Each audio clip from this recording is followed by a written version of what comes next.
Hi అండి, నమస్తే. క్రిందిసారి వేసవికాలకి అయితే మా పిన్ని గారు ఊరు వెళ్ళేటప్పుడు రాసిపువ్వుల మట్టి కుండలు అయితే తీసుకున్నాను. అలా అప్పుడు తీసుకునేవి. ఇంకా నేనైతే కాండ్లా వచ్చేటప్పుడు అయితే ఇంకా మట్టి కుండలను ఒక బట్టలో చుట్టి ఇంకా నేనైతే సూట్ కేసులో పెట్టానండి, అక్కడ విరిగిపోతాయేమో అని. ఇంకా అలా తెచ్చి ఇంకా అలాగా నేను పెడతాను. ఇంకా నేనైతే మీద పెట్టాను ఈ కుండలని.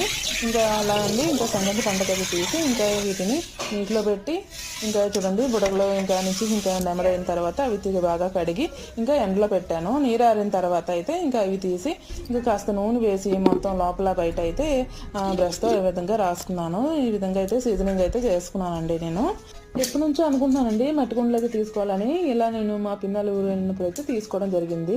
ఇంకా అవి తెచ్చి ఇన్ని సంవత్సరం అయితే వస్తుందండి ఇప్పుడు మళ్ళీ వేసవికాలకి. ఇంకైతే ఇప్పుడైతే ముహూర్తం అండి, సంక్రాంతి ముందు అయితే తీసి ఇంక నేనైతే ఈ విధంగా సీజనింగ్ చేస్తున్నాయి. ఇంకా ఫస్ట్ ఒక కుండలో మట్టి దాకలో అండి పరమాన అయితే వండాను సంక్రాంతి పండగకి. ఆ తర్వాత ఇంకో కుండలో